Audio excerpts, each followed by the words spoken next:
season. Cooking season. What you guys doing for Thanksgiving? We are tonight flying up to Rachel's family. Say Rhode Island? Rhode Island.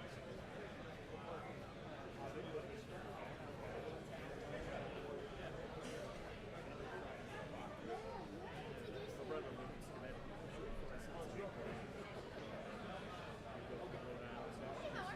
But the funniest thing, the first time up here, we were going to go to Mystic. Harvard and Mystic. And I'm looking at the map. It's this far on the map. You get there in like 20 minutes. Hey, how are you? Good to see you. Thanks for including us. We appreciate it. The kids are here. Thanks for taking some time with them. They're all ready. They're going to do introductions like you go outside. It's my favorite part. And they did a great job, too. I know, both clouds look awesome.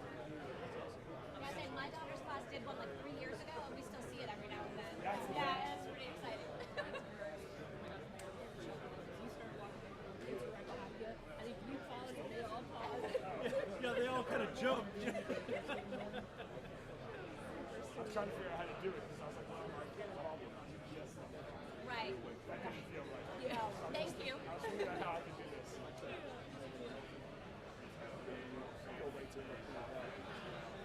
Well, and I let her know you would all be mentioning it, and she's like, oh, we spoke about it. She's like, because we drove by. Yeah, I asked them if they all knew Out here. about the plate. Yeah. I kept scouring like Yeah, most of our kids, a lot of our kids had some connection. I think nearly every class Yeah. Yeah. And in most of them, it was the kids who said, let's make the cards, let's do what we can do. So I've done, there was an after school program that did something that it just so happened they sent me all off. Jody, who works with her son, oh yeah, it goes to Don. Yeah. goes to Don. And so I said, let's get Jody.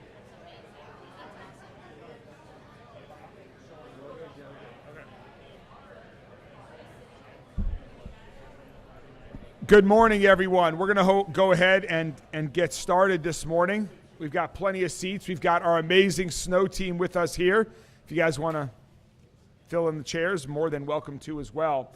But before we talk about our preparation for winter weather, which we are ready, I want to give everybody a quick update on our efforts following the UPS crash of Flight 2976 and continued recovery efforts and some other efforts that I know there are a lot of questions on for businesses, those that are impacted, and the community at large. As you'll recall, last Friday, we welcomed the United States Small Business Association to Louisville. They now are at the Resource Center providing support to any small businesses that were impacted by the crash. And so we want to continue to encourage businesses to reach out to the Community Resource Center, to reach out to the Small Business Association. They are there to help. Last Thursday was a really special evening. In partnership with the Louisville Orchestra, we filled Whitney Hall with folks that came out to be together across the community to support the families of the victims, to support people who were impacted by the crash, to mourn and grieve together, to heal together, and to begin to move forward together through music. It was a very special evening. I want to thank Teddy Abrams, Jordan Harris, the chair of the board of the Louisville Orchestra, and everyone affiliated with the Louisville Orchestra for helping to partner with us to make that special evening happen. And at the site itself, we are making tremendous progress. I visited the site on Sunday with our Executive Director of Emergency Management, Jody Myman, who you'll hear from momentarily, to see the progress firsthand. And it's truly incredible that the work that is going on every day, 7 days a week at the site to continue to gather the remains as necessary with the NTSB investigation, and also to focus on getting businesses back in to their place of businesses, to getting employees back to work as quick as possible. Safety is the number one priority, but I can assure you that all of the teams working are working with safety first and also with a mindset of how quickly can they get the job done. This was a Sunday afternoon, and the site was packed with people who were working incredibly hard. And one of those groups that's working incredibly hard every day is our colleagues at LG&E. Liz Pratt is here with us today from LG&E to give an update on their response and some timing about how things are going to happen. So please join me in welcoming Liz Pratt from LG&E. Thanks, Liz.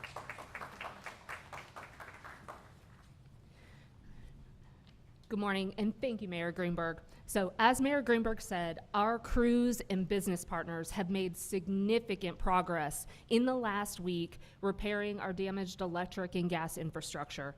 We have replaced the natural gas line and service lines along Grade Lane.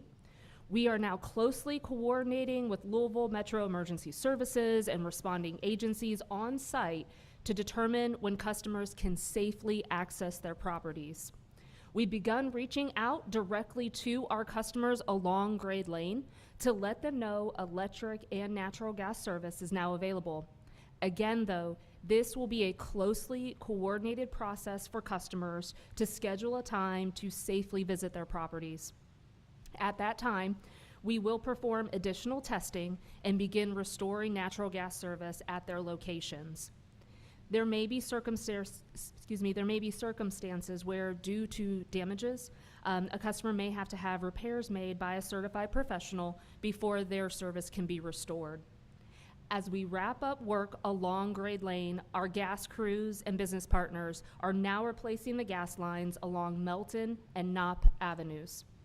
On the electric side, our crews continue working to get service restored for customers along Melton Avenue. As cleanup efforts progress, we'll continue shifting the remaining affected areas along Knopp and Able Avenues. Again, we appreciate our customers' continued patience, and we're working to make every effort to restore service safely and as quickly as possible. Thank you. Thank you very much, Liz. Now to give a general update on everything that's going on at the site in addition to the LG&E work, please join me in welcoming Jody Myman, who's the Director of our Emergency Management Agencies at Louisville Metro Government. Thank you, Mayor. Yeah, so, my hat's off to LG&E. You just heard the update there. I mean, when they first started to evaluate the scene, it was, they had let us know it could be a lot more time, and the effort that they put into it, they've become they've been a great partner, and they're really ahead of schedule. I've mentioned before that we have a phased approach with this. We've got 3 phases to try to get businesses that are affected back into their locations, and we're happy to say that phase 1 to business owners and their customers is going to be open tomorrow, and that's from Don Hudson Boulevard south to the outer loop. So we're going to open that up. We're going to move our security checkpoint back. There's going to be signage, but again, it is for businesses and their customers only, and they are again working with LG&E to get gas restored to that location. Phase 2 are the businesses that are north of Don Hudson to Crittenden Drive on Grade Lane, and they're being reached to by LG&E to get their gas services, and then that'll be a phased approach to get those businesses. Some of them are already in there working with their employees, but that'll be a phased approach again to get them in with escorted privileges so that they can begin work. And then our phase 3 again is the site, Melton Avenue and Knopp Avenue and Able and Hawkins, where it's directly surrounding the aircraft site itself. So we're working with them. Again, they're still getting escorted privileges in, sometimes on a daily basis, with the Louisville Metro Police Department on site who's coordinating that. I mentioned challenges.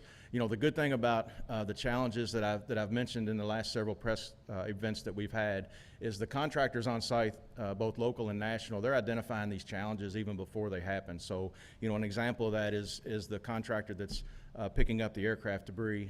They're getting into a location where there's a lot more of it, and they're bringing in extra personnel so that they can overcome and it doesn't slow them down.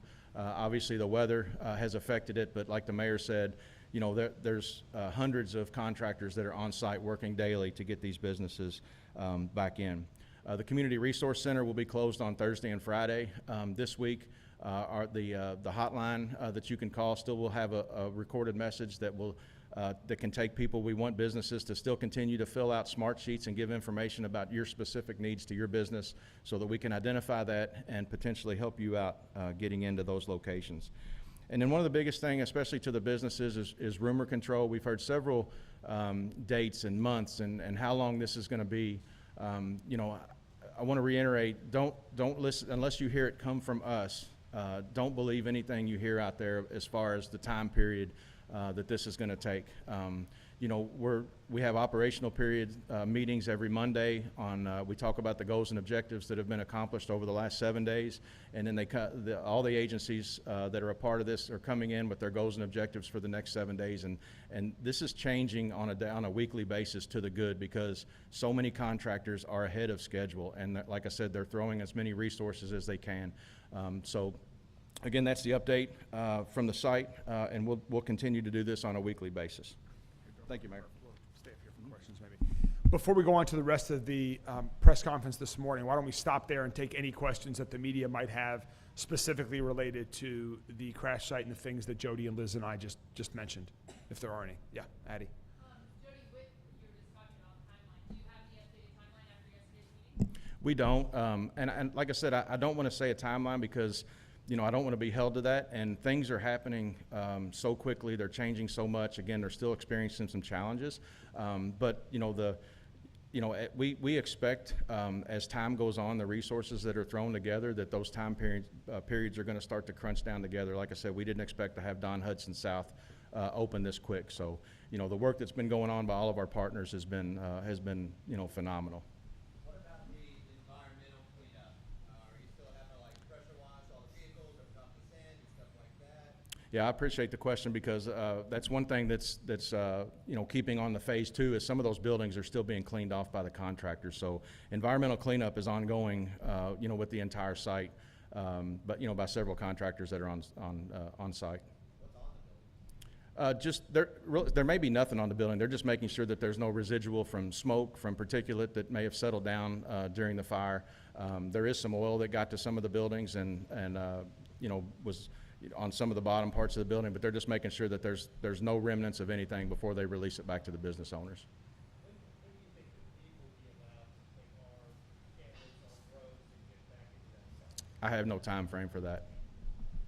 We heard earlier, I think last week, we had some sampling along the creek for contamination.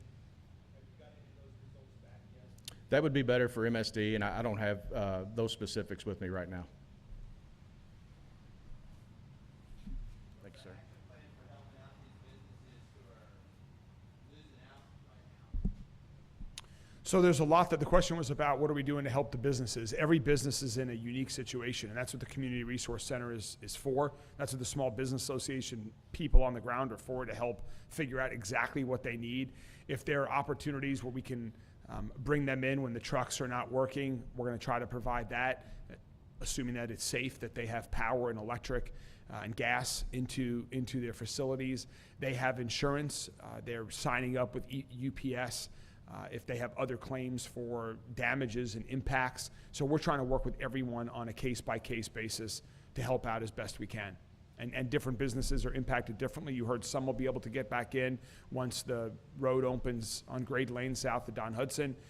Others are still waiting, and there's some right there in the middle of the crash site where it's going to be the longest before that area is reopened. Do you think that it's appropriate to rebuild in that area, that we should have an industrial area at the end of that road? There's nothing I'm aware of at this point that would say it's not an appropriate place to rebuild. Of course, we're going to continue to rely on the FAA and other authorities for guidance on that. But this was a very tragic and unique situation, and we're not aware of any reason why we should not rebuild.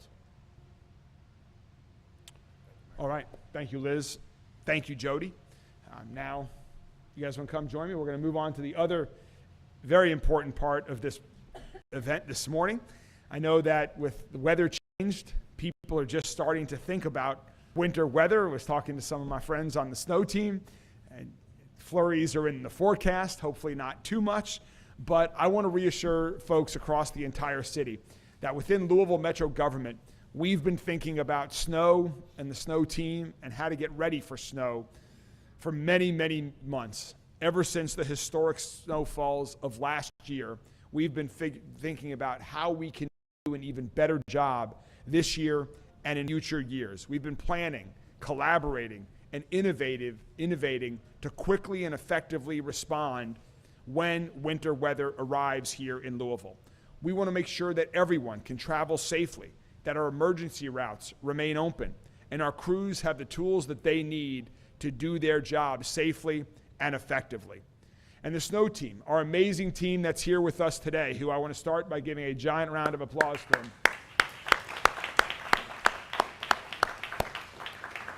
This snow team is a great example of partnership and collaboration. We've got folks from Public Works Department of Transportation, Solid Waste Management Services, Parks and Recreation, Fleet Services, Codes and Regulations, and Emergency Services, all of whom make up our snow team. And here at Louisville Metro Government, everyone on our snow team, we are closely collaborating and partnering with other important organizations that contribute. The National Weather Service, the Kentucky Transportation Cabinet, Jefferson County Public Schools, LG&E, TARC, MSD. Taken together, we have over 200 people dedicated to our snow team to prepare for and respond when winter weather happens. We're prepared with more than 32,000 tons of salt, some of which is right behind us in this dome. We have more than 100 pieces of snow fighting equipment at Louisville Metro Government, which is up from last year that we'll talk about in a minute. These crews are amazingly well trained. Our routes are ready, and we have teams in every district across the county monitoring conditions for when snow or ice are forecast so we can respond quickly and promptly. Now, we all remember the historic snowfall and winter weather from last year. And after that historic winter weather event, I brought in some consultants from the outside to give us some advice on how we can improve, how we could build and support our snow team even better. And so the consultants from D.W. Clonch reviewed our entire program and gave us recommendations on ways to strengthen it. And I'm proud to say with their recommendations, we've updated our snow team, we've updated our equipment, our routes, we've improved coordination and communication across our departments. We now have 8 new dump trucks that are equipped on our snow team, at least 3 new pickup trucks, bringing our total, as I mentioned, to over 100 vehicles ready to fight the snow and ice if and when it comes. We have new equipment on our snow plows, new guards, new improved plows as well that can do a better job and are going to be more sturdy for the future as well. And like we're doing all across Louisville Metro Government, we're exploring new technologies that will change the way that we can do things for better. I couldn't read my writing. That was 16 new brine tanks as well that added to our total, bringing us to over 24 brine tanks that we have ready for action in this upcoming winter season. So we've learned from the past, and we're ready for winter. And we want to ask the community to do their part too when winter weather arrives. Please, only go out if you have to. Stay tuned for updates and to get safety updates. Slow down if you're driving, and give these crews the space that they need to do their job. They can do it far more effectively when there are fewer cars on their road. And of course, check on your neighbors, family, friends when temperatures drop, particularly older Louisvillians, to make sure that they're okay. So before we get to some others on the snow team that are going to tell you about some of these things in more detail, I want to introduce my friends from Carter Elementary School. Because just like in past years, we've engaged several JCPS elementary schools who help decorate snow plows like the one behind me, the one right here that the snow team is around, that the folks from Carter did themselves. And these snow plows are going to be on the streets fighting the winter weather. And also on a fun note, they're going to be joining us next Saturday at Light Up Louisville for our Lots of Light parade. So we've got folks today from Carter Traditional. They also, the snow plows were decorated from Brandeis, from Coleridge Taylor, and from Klondike Lane. Those 4 JCPS elementary schools helped us decorate 4 plows as part of our snow team. So now I'm going to turn it over to my friends at Carter Elementary School.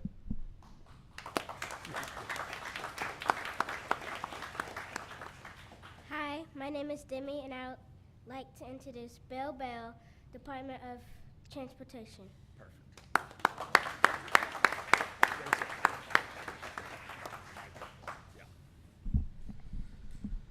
That was better than the mayor could have done, I think. Good job. Okay, thank you, Mayor. Our team has been hard at work preparing for the upcoming winter season. This year, we're making big improvements on how we fight snow and ice across the city. As the mayor said, we've added new equipment, bringing our fleet to more than 100 vehicles, and the brine tanks.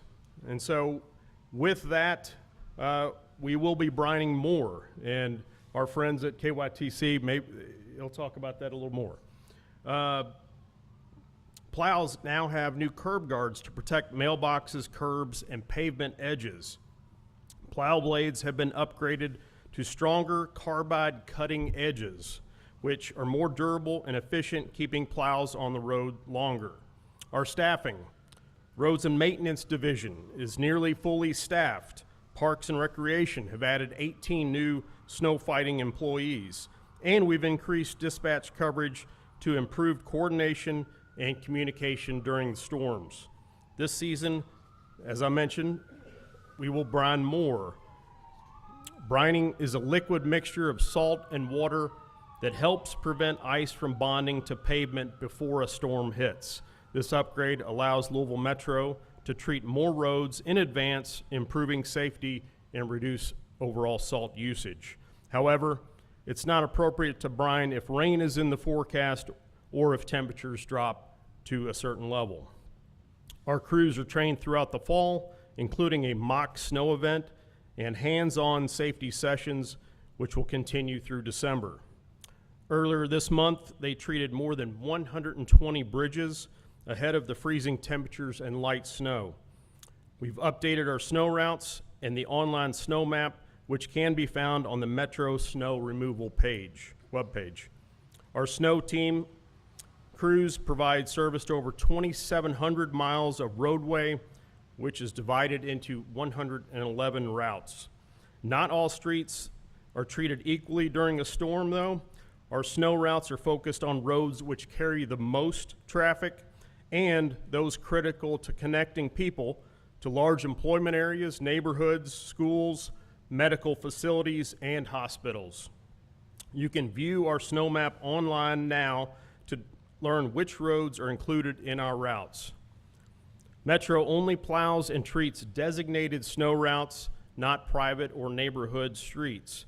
If your street isn't part of the Metro route, plan ahead. Work with neighbors or HOAs on snow and ice plans, coordinate driveway and sidewalk clearing, and like the mayor said, check on neighbors who may need help.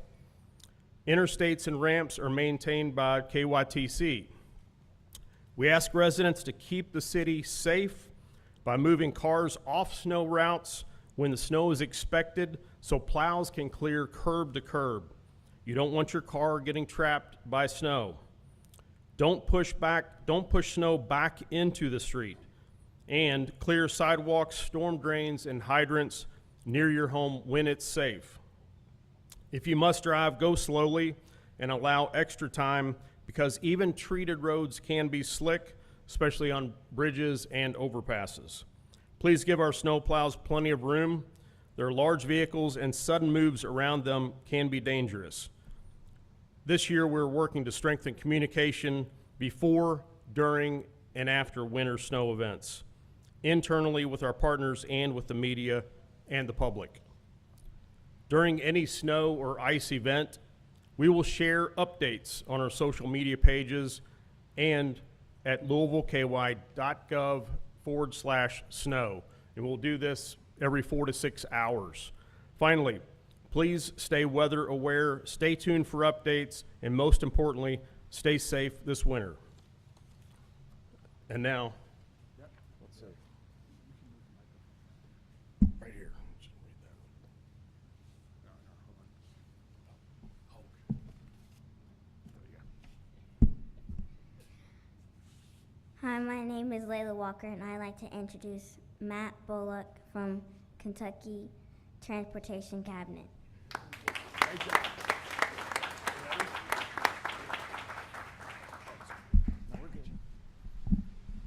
You pronounce my last name correctly? Thumbs up.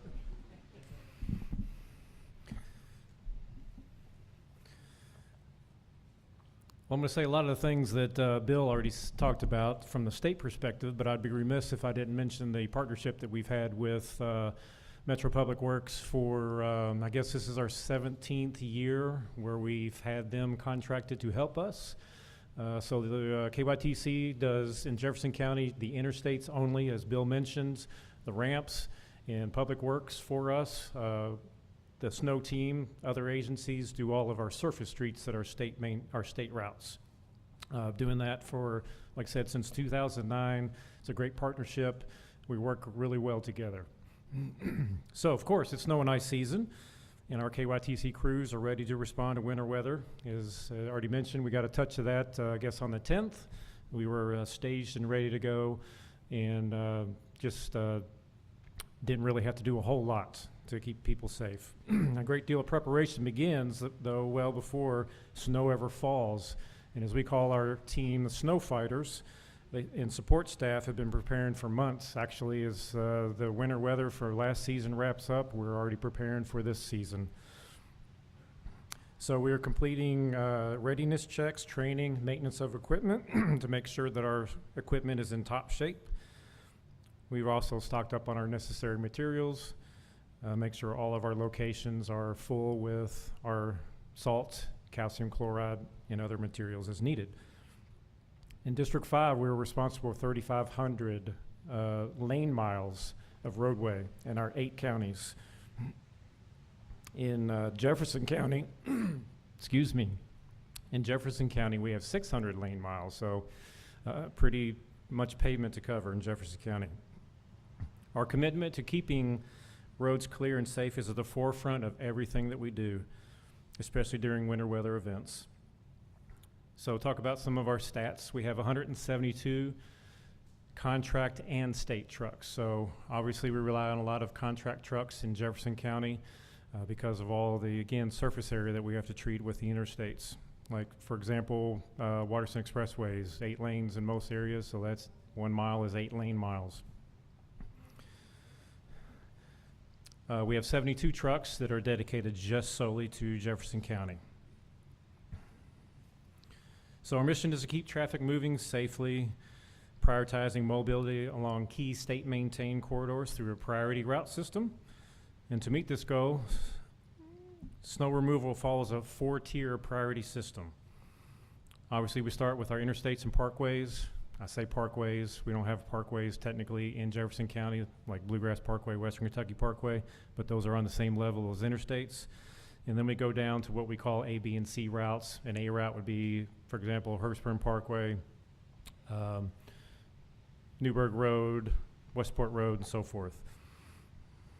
This tiered system enables us to deploy our crews efficiently, keeping travel safe and accessible. We stay in close contact with our local meteorologists. I can assure you that we watch every single TV channel, meteorologists, and the National Weather Service, and kind of shoot for the middle. Some of them are more conservative than others, and we're going to stay on the conservative side and send people out even if we don't think that it's necessary. So on our average, our crews can make a full pass of their snow routes in about an hour to an hour and a half. However, timing may be variable depending on factors such as the time of day, traffic volumes, road conditions, and whether we're plowing, salting, or doing both.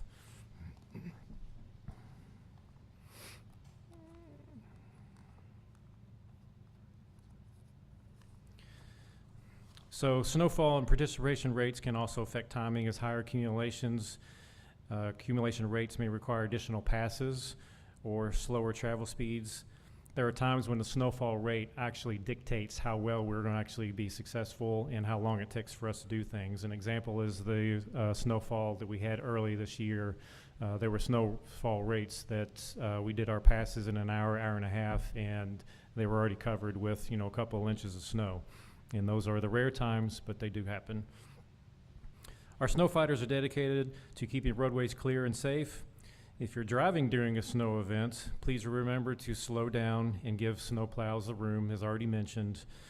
Our plow drivers are instructed to go to slower speeds than usually what the speed limit on the roadway is. So I know that some people get very frustrated with our drivers, and I know you guys have experienced this before. people honking and swerving and cutting people off that are in trucks, but we're not supposed to go any faster than 30, 35, whether they're plowing or they're salting. If they're plowing, they don't want to throw snow, over into the other driving lanes or over an overpass. And if they're putting salt down, driving too fast, that stuff will just bounce off the roadway. So give them the space, give them the respect. Also, of course, as already mentioned, if you don't have to travel during these events, it gives our equipment more room to work and allow the materials to work as well. So for information about the conditions of our roadways, where we're working and so forth, it's best to visit snowky.ky.gov. Thank you. Thanks, Matt.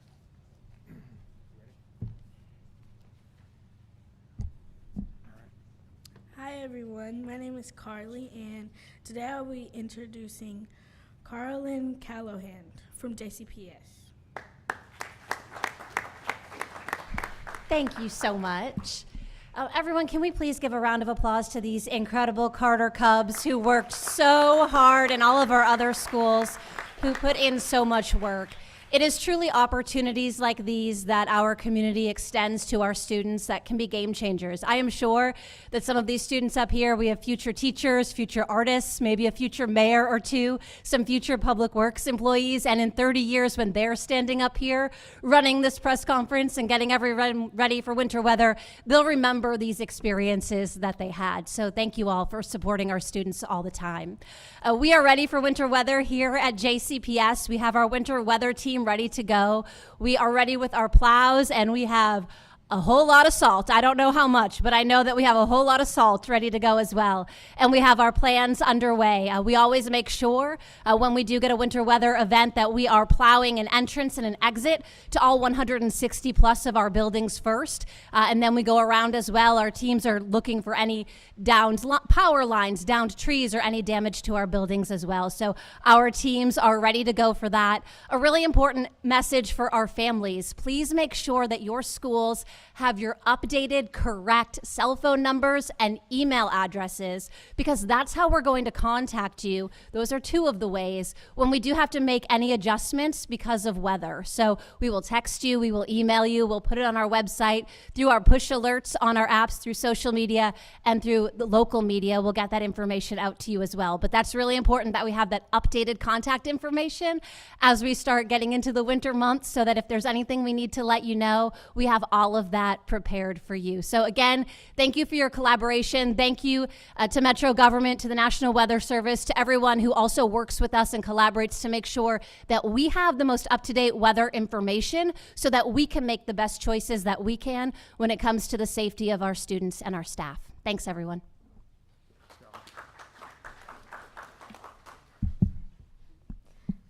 My name's Braden, and I would like to introduce Fire Chief Brian O'Neill. Well, thank you, Braden. I appreciate that. So we're getting ready for the holidays. You may see some commercials or other little news pieces about people dumping a turkey into a vat of oil. Well, I've been doing this for 25 years. I've seen a run like that one time. But I can tell you something I've done hundreds of times is regular kitchen fires. That's what we see on the holidays, are kitchen fires. So please, please, please be safe, be careful. You know who you are if you haven't fired up the kitchen in months and months, but now you're going to do it for this big holiday. Make sure that oven is clean. Make sure the stovetop is clean. Make sure you do a dry run, that everything is working properly. Please create like a no-go zone for a couple of feet around that stove and oven area for small children. Be safe, be careful. Unattended cooking is the #1 reason for cooking fires. So if you're cooking, you've got something going, stay in the kitchen, make sure you're watching it. Next up on that, we're getting into cold weather. When you get into cold weather, people want to stay warm. We highly suggest do not even mess with space heaters. However, if you do happen to have one, make sure that it is UL approved. Make sure that it is plugged directly into a socket, no extension cords, no extra little breakers for that, directly into the socket, and make sure there is nothing combustible within 3 feet of that space heater. The other one that we highly suggest is a carbon monoxide detector. Again, people will try to do anything to stay warm. If you are doing so, we ask you to please be safe and be cautious, but especially if you have a fireplace, if you have gas that's run to your house, there's always a chance of incomplete combustion. Get a carbon monoxide detector. Those are very, they're not that expensive, but carbon monoxide, it's odorless, it's colorless. You don't know when it's happening. Make sure you have that detector. So again, safe cooking, safe heating, safe breathing. Have a safe holiday. Thank you. Thank you very much, Chief. That is very important. Great advice. Now I've got a good excuse for why I'm not going to deep fry the turkey this year. So thanks so much. And one more to talk a little bit more about winter weather. We're going to bring Liz Pratt up one more time from LG&E as our final speaker today. Thank you so much, Liz, for giving us some winter weather advice from LG&E's perspective. Thank you again, Mayor. And so, as we head into the holiday season, we know the beautiful fresh snow, the icicle-lined rooftops create this idyllic, picturesque winter wonderland. But we also know it's important to keep in mind that colder temperatures set in, and it can often lead to icy roads and dangerous conditions. Over the last several years in particular, we've experienced more frequent severe weather here in Louisville and across the state. So when winter weather is expected, our LG&E and KU teams are already closely monitoring the forecast. We're readying our crews and equipment, and that includes storm kits, in case we need to safely and quickly respond to impacts on our system. We have crews stationed at more than 40 crew centers across our service areas. And why that's important is because during storms, this gives us the ability to shift crews and resources as needed as part of the power restoration process. Also, our arborists and teams of from our vegetation management program are working year-round to clear power lines, to clear them of trees and branches, which are a leading cause of power outages. So throughout the year, we are investing in system enhancements and hardening projects. And that further defends against severe storms that we may experience this winter. It supports our communities, and it improves customer services. So some of the things, as I mentioned, system hardening, what that's referring to is we're installing stronger wires and poles. We are installing real-time monitoring and automated technologies to reroute power where we can, which limits the number of customers who are affected and allows us to more quickly pinpoint outage locations. As a result of these ongoing efforts, the frequency of power outages for our customers has been reduced by 40%. Similarly, the amount of time that customers are without power has been reduced by 30%. So we are seeing significant improvements. However, our efforts are continuing. We're also investing significantly into our transmission infrastructure and have rebuilt more than 100 miles of circuits and replaced about 10,000 wood poles with steel poles since 2017. These are efforts that will continue in the coming years. We've also enhanced our system design criteria so that any new facilities will be constructed to withstand a minimum of 100 mile per hour wind gusts and more ice accumulation. So as we think about what we're doing at LG&E and KU to prepare, there are also steps that we encourage our customers to take to prepare for the winter weather season. First, download our mobile app. You can access it, you can access your account from anywhere you are at any time while you're on the go. You can also report power outages and track the latest updates. It's available in the app and Google stores. And make sure you have the most current email address and cell phone number on file for your account so that way you can receive important updates when needed. It also makes it easier to use our outage texting service. So you can report a power outage by texting outage or status to 4LGEKU. That's 454358. And you can always use our online outage map available on our website and through our mobile app at any time. Most importantly, as we head into the winter season and throughout the year, your safety and the safety of those around you are what's most important. Strong winds, snow, and ice accumulation on tree branches can weaken those branches and cause them to break and fall into power lines. If you see a downed wire, stay away. Assume it's a downed power line and report it to us immediately. You can visit all of these safety tips and information on our website, and we encourage you as we head into the winter season. We wish you all a safe and happy holiday season, and if winter weather strikes, please know our crews and hundreds of employees behind the scenes are ready to respond safely, efficiently, and as quickly as possible. Thank you.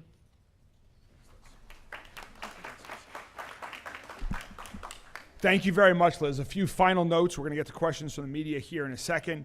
But there's a lot more beyond just clearing the streets and that goes into supporting people during winter weather that I do want to highlight as well.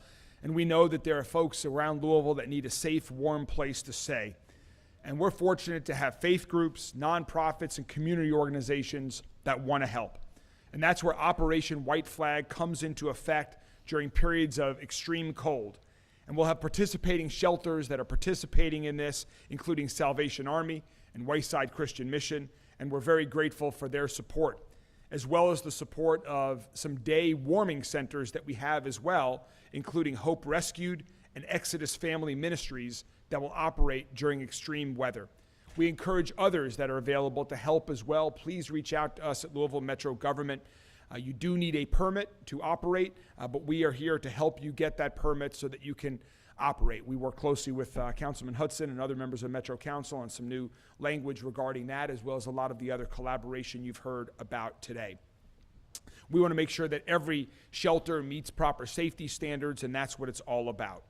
So please, there's an extreme weather application online. If you are interested in helping out, you can contact our Office of Planning.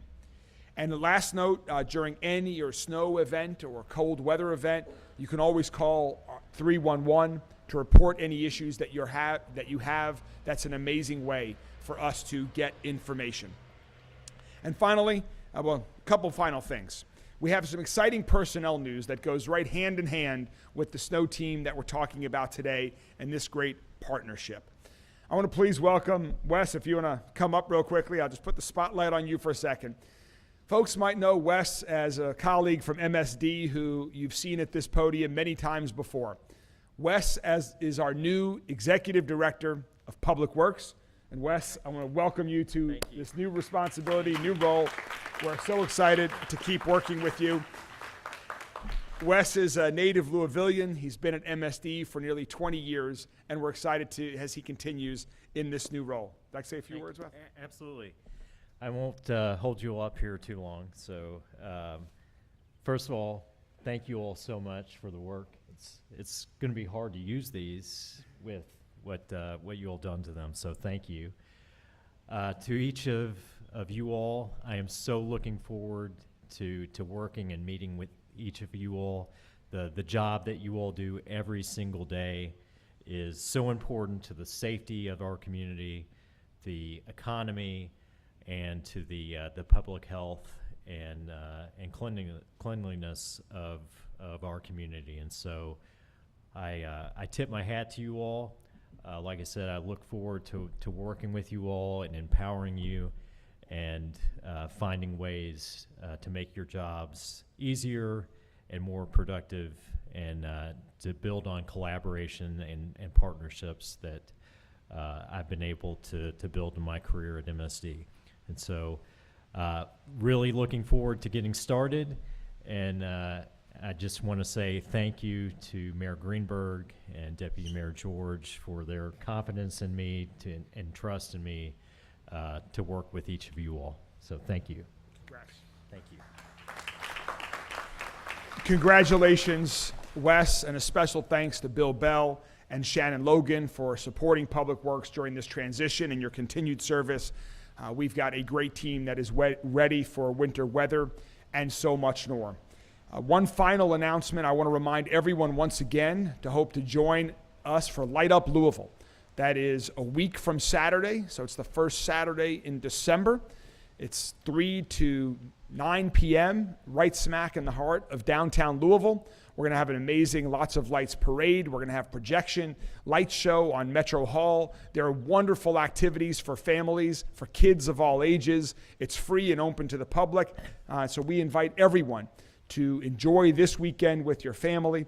And then next weekend, please join us downtown for Light Up Louisville. There's a lot more information online.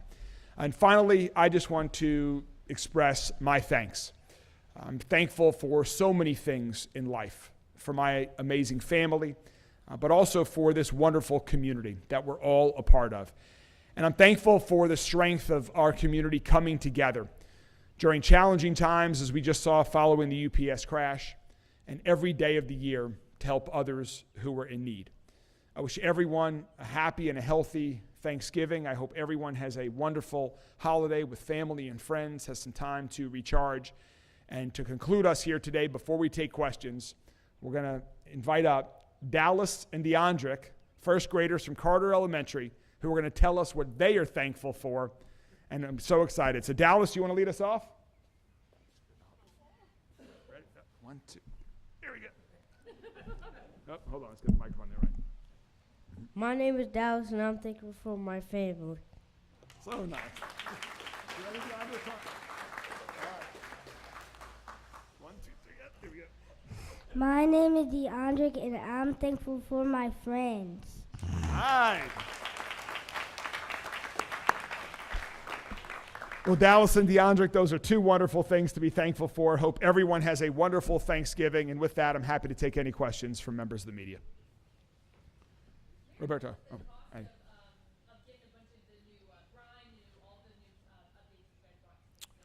What was the cost of all of that?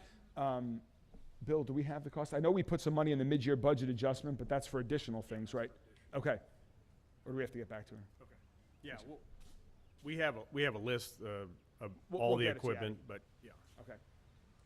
With the more staff, the increased dispatch coverage, and the updated snow routes, I mean, should we expect some more side streets to be plowed? And I'm not talking about like 20, 30 houses with a HOA. I'm talking like one of those tight, narrow streets where the houses are 10 feet apart and there's 100 people.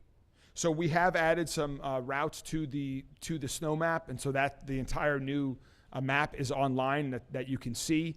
And again, we're focused on, just like you heard from KYT's C about a priority of roads, we want to make sure we get the main arteries done first, and then we start working on to other roads, that have less traffic. We know that the most important road in the city is the one that you travel on.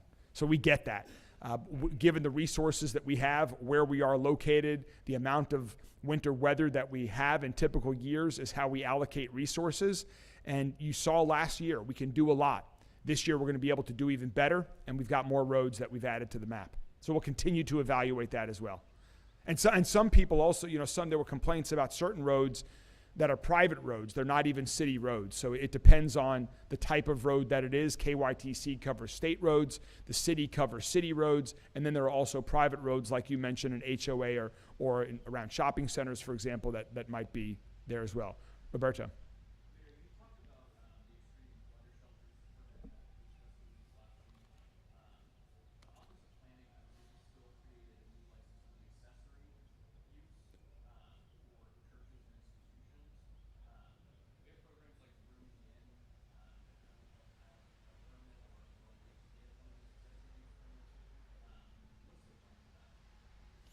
I don't have an answer to that question. I will follow up with you on that. We'll get with the Office of Planning. I'm jotting down a note right here, and somebody will get back with you today about the plan for the permit.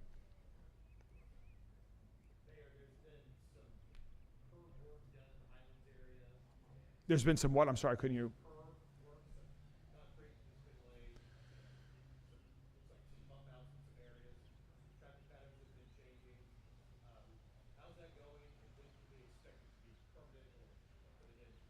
Are you talking about along Bardstown Road or where? Over in the Highlands area, would be some, I may be mispronouncing the neighborhood, but Breckenridge, across town, Goss Avenue, Shelby. Okay, in the Shelby Park area as well. So we have that as one example. The question was about some road work that's being done and when can we expect it to be done. When I first became mayor, there was about $100 million of funded but not yet started road and other infrastructure projects. And there's a lot of work going on all across the city right now. We have, thanks to the team at Public Works, Department of Transportation was started for this very reason, and so many others. We now have a lot of work going on around the community. All of the teams are working to get those projects done as quickly as possible. I don't have the exact schedule on that one project. Bill and his team at the Department of Transportation can get the specific answer on that one project. But you're going to continue to see a lot of road and infrastructure improvements as our teams now get these funds invested so that we can improve our infrastructure, improve the safety, and improve our neighborhoods.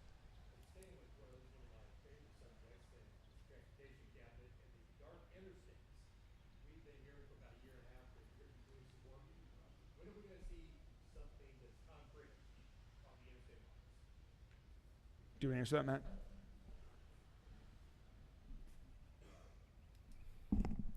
So we have already begun some of that work with the solar project that we did out on the 22nd Street and 64 and 264 and 64 interchange just south of the Sherman Bridge. We're going to do some more of that. We're calling it pilots because we have not used solar luminaires for interstate lighting previously in the past, and so that system is in place now since I guess almost a year now, but we are moving forward with some more locations. As you might imagine, solar luminaires are a lot more expensive than our traditional, as we call them, the Cobra head lights.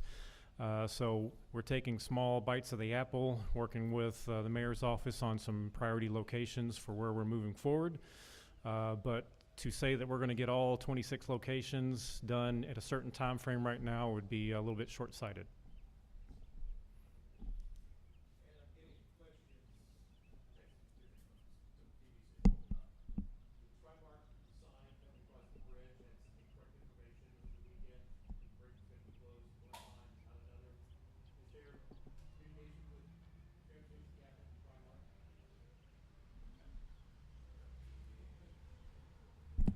Absolutely, Trimark works for us. I don't know specifically what you were referring to as far as a miscommunication there, but we coordinate our project engineers on our projects with necessary messages on their signs.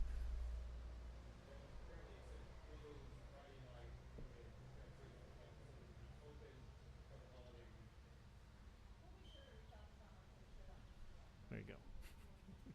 Thank you. What else, Maxwell?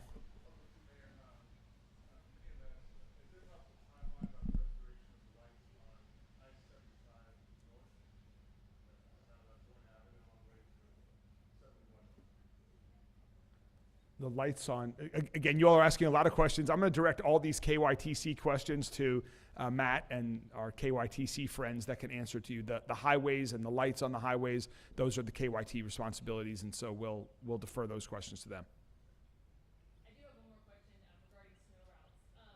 I know last year there were some complaints from JCPS parents, and obviously there was neighborhood streets versus what streets you guys covered. But how much did you guys collaborate with JCPS to make sure that, I don't know, if more streets, you know, that have JCPS students or families on, was there any collaboration from that aspect?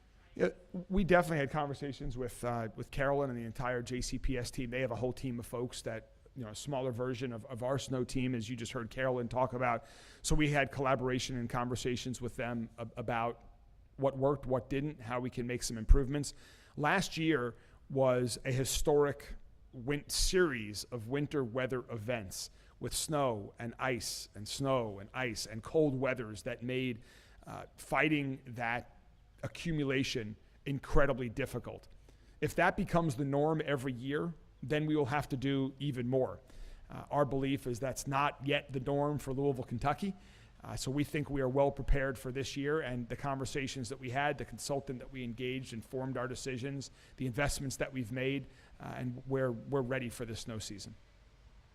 So let's say you are able to get those main roads cleared out. Are you promising that you'll work your way kind of out from those main roads as long as they're covered and it's not, you know, more snow and ice on them? We will do the routes that are on the snow map. So we don't expect under any circumstances to be doing roads that are not on the snow map. And if folks think that we've had conversations with our Metro Council to get their feedback on additional roads in their districts that may have been missed, just like we had conversations with JCPS. If people think that there are roads that should be on the snow map, we encourage them to call 311 to let us know, and we'll, of course, always consider it. This is a living document. It hadn't been touched in probably over a decade. So that's what this year's review was about. And now, every year, we're going to continue to update that if we need to make additions to the list.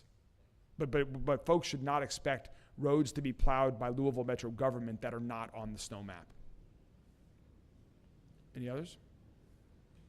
All right. Oh, wait, last question. Axel, bring us home here.